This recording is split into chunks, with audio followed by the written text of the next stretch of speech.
Good day, class. If you want to see what I'm looking at in front of me, let's see.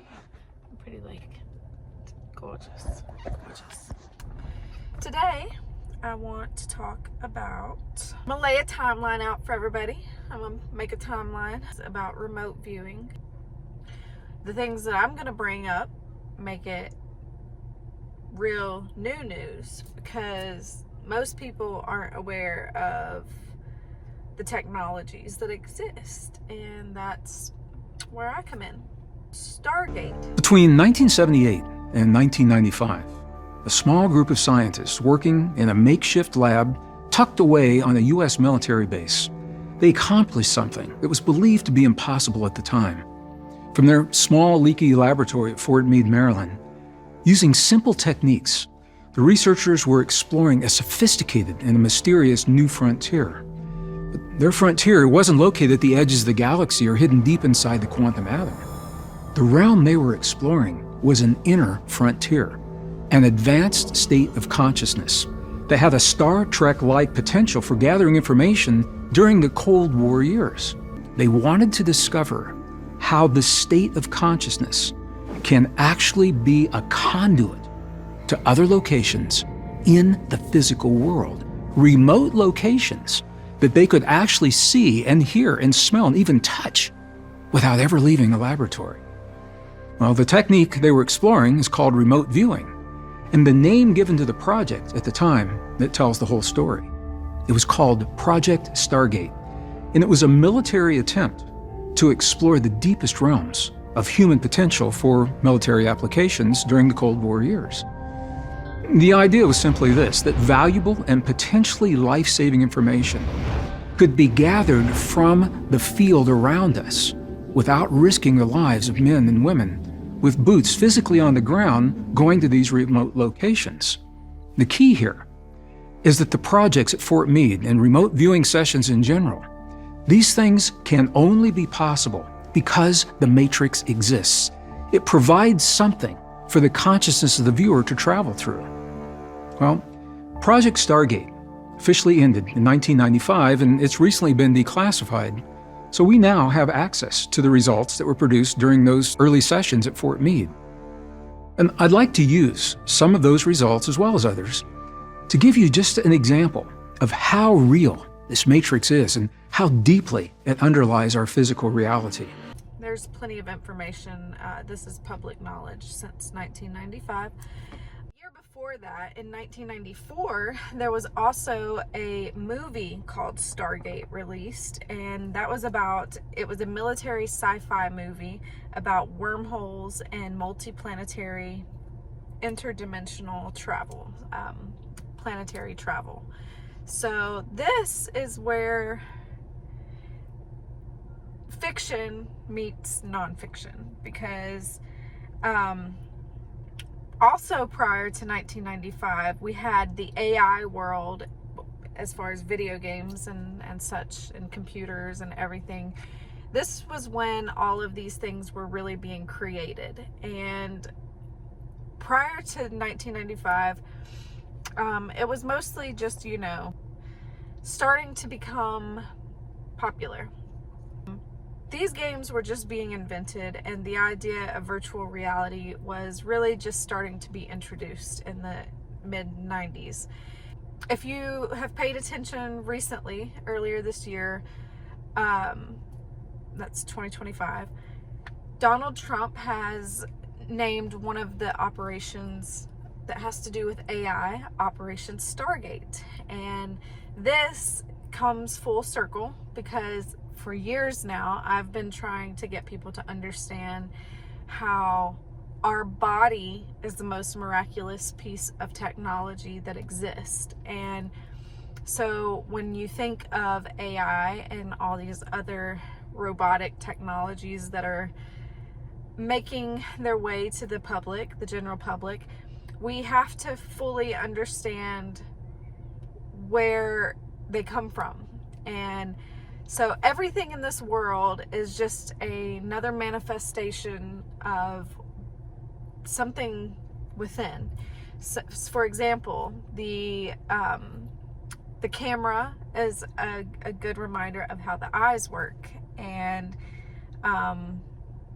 you know, the television, these shows, it's manifestations of people's ideas and stories that play out in their mind come to reality. And so Operation Stargate, the current one I know, is going to help all of us become up to date and give us an upgrade me, to understand ourself, how our brains, without being wired to anything, interact with technology. Our bodies are a vessel and we can interact with all things. And this is where over time we'll be able to heal, we'll be able to restore faith in humanity, and also expose what is truly evil in this world. Like to do, because I would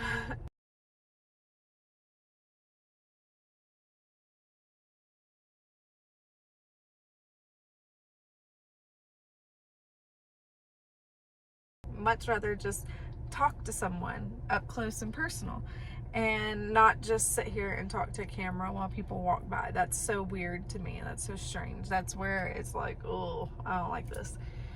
But it's the world we live in right now. So I do what I do, and this guy is walking right back by right now, and it's super strange. Let's see if he makes, like, maybe he just wants to be a cameo. Yeah, he just wants to be on camera. And that's cool, because I like to share my stage. I'm not like somebody that just wants to take up the whole stage. But the problem in this world is not knowing what people's intentions are. And so yeah, that's where I'm at right now. I'm kind of just, I don't like talking to a phone. I'd rather talk to people. Just wanted to make this video, and I'm gonna put it together, and I'm going to share this wisdom because it is spiritual to me. It is a spiritual war on the minds and the hearts of the people that we've been observing for centuries now, and specifically since computers and all these technologies have been released to the general public. I'm just here to expose that, because I think that there's great things that could happen, that we could use this technology for, other than just bullshit. I mean, anywho, there's probably plenty other stuff I want to say, but like, it's really distracting to try to document this type of stuff and deal with the things that I've had to deal with these last few years. And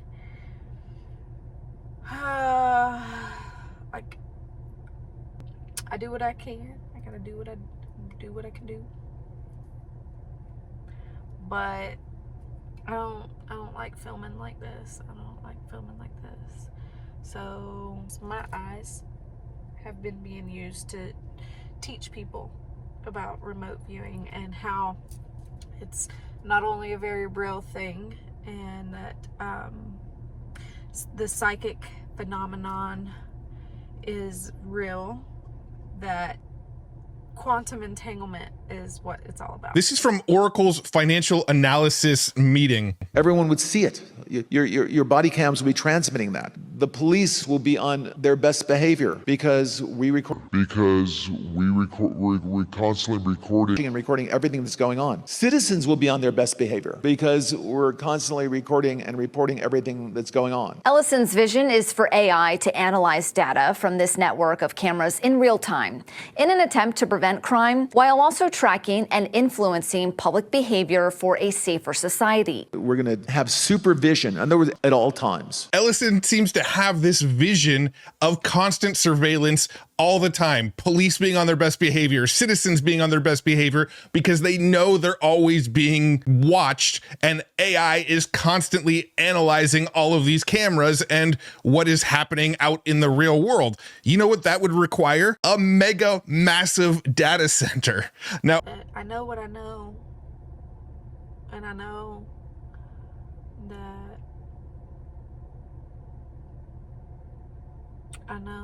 that my technology, and I've been working hard. I've been working hard for nothing, for free.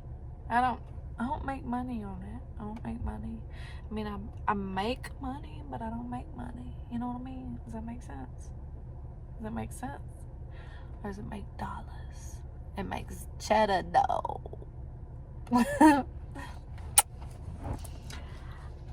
I'll talk to you later. Bye-bye.